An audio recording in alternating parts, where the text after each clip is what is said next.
બારડોલીમાં આજે ચૈત્ર સુદ પૂનમ એટલે કે હનુમાન જન્મ ઉત્સવ નિમિત્તે સમગ્ર પંથકમાં ભક્તિમય માહોલ જોવા મળી રહ્યો છે।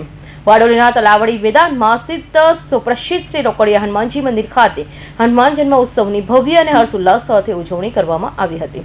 વહેલી સવારથી જય શ્રી રામ અને કષ્ટભંજન દેવકી જયના નાદ સાથે મંદિર પરિસર ગુંજી ઉઠ્યું હતું। બારડોલીમાં આજે ચૈત્ર સુદ પૂનમ એટલે કે હનુમાન જન્મ ઉત્સવ નિમિત્તે ધાર્મિક કાર્યક્રમોની હારમાળા મંદિર ટ્રસ્ટ અને રોકડિયા સરકાર પરિવાર દ્વારા આયોજિત આ મહોત્સવમાં આજે વહેલી સવારે 6 કલાકે 108 હનુમાન ચાલીસાનો સંગીતમય પાઠ કરવામાં આવ્યો હતો, જેમાં મોટી સંખ્યામાં ભક્તો જોડાયા હતા। ત્યારબાદ સવારે 8 કલાકે શાંતિ હોમનું આયોજન કરવામાં આવ્યું હતું, જેમાં યજમાનોએ આહુતિ આપી વિશ્વ કલ્યાણની પ્રાર્થના કરી હતી। સવારે 11:30 કલાકે હોમની પૂર્ણાહુતિ કરી હતી। સવારે 11:30 કલાકે હોમની પૂર્ણાવતી કરી હતી બાદ હનુમાનજી દાદાની વિશેષ આરતી ઉતારવામાં આવી હતી। મહાપ્રસાદનું આયોજન દર્શન માટે આવા ભક્તો માટે મંદિર દ્વારા વિશેષ વ્યવસ્થા કરવામાં આવી હતી। આજે સાંજે 4 કલાકથી મહાપ્રસાદનું વિતરણ શરૂ કરવામાં આવ્યું છે, જેમાં હજારોની સંખ્યામાં શ્રદ્ધાળુઓએ પ્રસાદ ગ્રહણ કરે તેવી સંભાવના છે। ગઈકાલે સાંજે યોજાયેલા સુંદરકાંડના પાઠથી જ ઉત્સવનો પ્રારંભ થઈ ગયો હતો, જે આજે પૂર્ણાહુતિ તરફ વધી રહ્યો છે।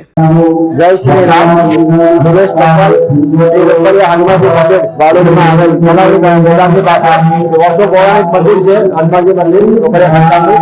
ત્યાં આજ રોજ હનુમાન જન્મોત્સવના નિમિત્તે હવન અને યજ્ઞનું આયોજન કરવામાં આવેલ છે અને બપોરે પછી આપણે સાંજે મહામંડળનું આયોજન કરવામાં આવેલ છે।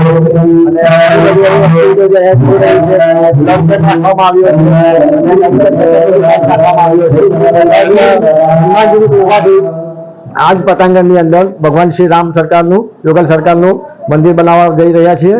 તો સર્વ ભાવિક ભક્તોને નમ્ર વિનંતી, આવો શ્રદ્ધાળુઓ સાથ સહયોગ મળે એવી પ્રભુને પ્રાર્થના। જય શ્રી રામ। બારડોલી અને આસપાસના ગ્રામ્ય વિસ્તારોમાંથી ભક્તો દાદાના દર્શન કરી ધન્યતા અનુભવી રહ્યા છે।